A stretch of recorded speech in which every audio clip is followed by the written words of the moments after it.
Some worrisome news pouring in once again. We've learned that over 75 people have lost their lives in the violence-plagued Manipur. Security forces have been deployed and markets closed as curfews are imposed in Imphal following incidents of violence. The death toll from clashes has risen, and more people who are undergoing treatment in hospitals have now succumbed to their injuries, very unfortunately.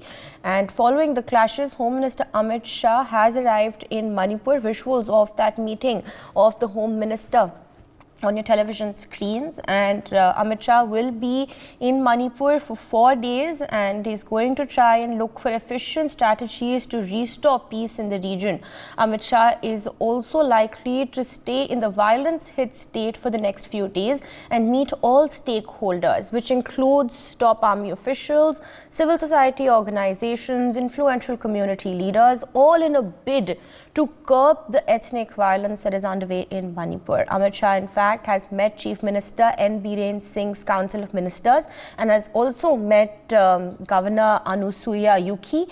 He is also likely to be briefed by the state's top security officials on this 4-day visit to Manipur. Now, understand, viewers, that Home Minister Amit Shah, it's possible, may also visit some of the districts that are populated by both the Methi as well as the Kuki tribals, who have been in conflict since May 3rd, and fresh violence, of course, has erupted once again. In totality, up until now, there are at least 75 people that have unfortunately lost their lives. Joining us on the broadcast now, we have with us Major Muhammad Ali Shah.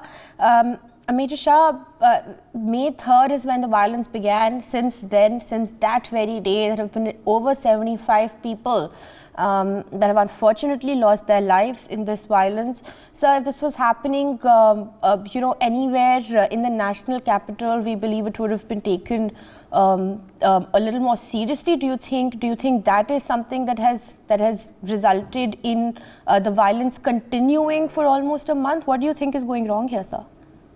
Paridhi, it's a long drawn story and it's a very complex matter and a very sensitive matter about what's happening in Manipur.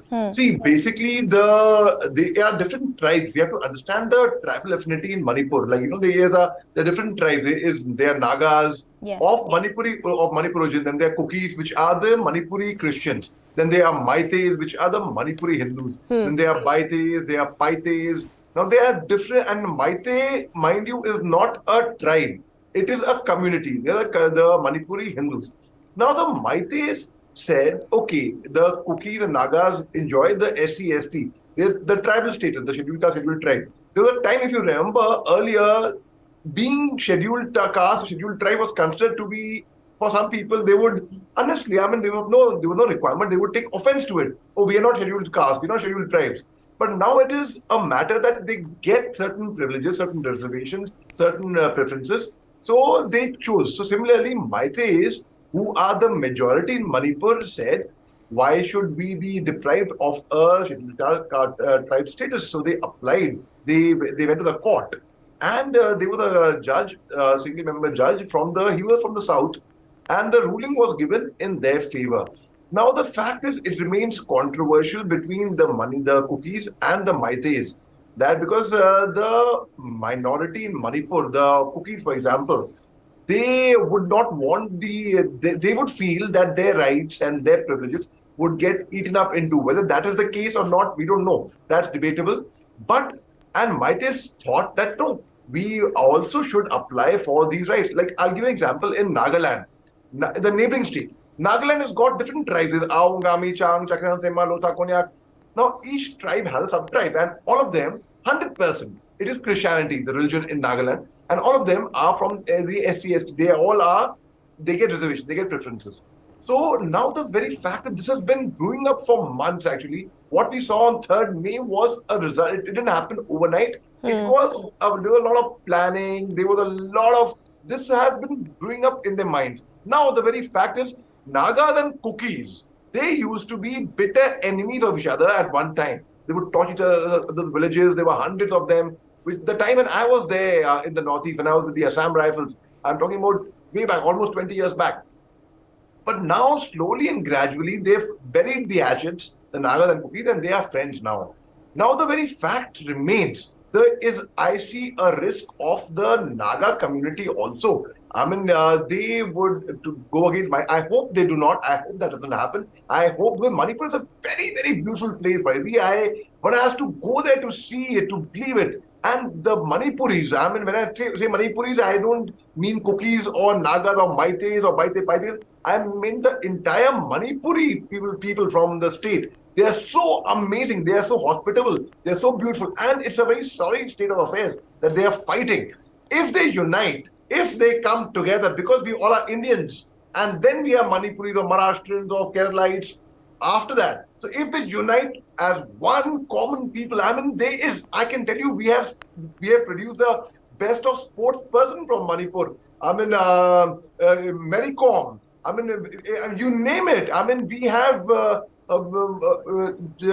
Chanu. I mean, weightlifting, Olympics. I mean, what not? I mean, we have had the best of people from Manipur, in fact, and irrespective of whichever tribe or community in Manipur they come from. Now, since it has been brewing up for so many months and such a long time, and unfortunately, as we report, 75 people so far since the violence began on 3rd of May. 75 people have lost their lives. So unfortunate. I mean, imagine the place over there in Manipur. They've got Loktak Islands, floating islands. Where else can you see a place? And I've seen these Loktak Islands on ground, on a patrol, and from a helicopter as well. It was so beautiful. Now the entire stretch, because it's on Manipur shares a porous border with Burma as well. So now in Burma, there's a place called Tamu, which is on the border, and then there's Moreh. Manipur side, there's a red and white bridge. I don't know if they've repainted it, but it was red and white in my time. So now the very fact is, right from Moreh, where there is a place called Moreh Market, Burma Bazaar is called, and right from there till Technopal, Palil, Kakchin, Sorabasti in Kakchin, Imphal, Thoubal, Mantri Pokri, and thereafter going further on to Senapati and diverging towards Mantri Pokri and towards Churachandpur. That belt and area Jopi and Samtal especially, these are small belts, small hamlets over there in Manipur, I would say. They are so beautiful, but people over there are fighting, and it's really sad state of affairs. Absolutely. I'll just conclude by, I like to commend our Indian Armed Forces, our Assam Rifles, Lieutenant General Pradeep Nair, who's the DG Assam Rifles. He has taken personal interest. The GOC 3 Corps, the Chief of Staff, 3 Corps, General Sumit Talwar, who is from my regiment incidentally. So the armed forces is doing a commendable job in bringing in peace, and I'm sure they will be able to restore this in no time, Paridhi. For more such videos, subscribe to the NewsX YouTube channel, hit the bell icon.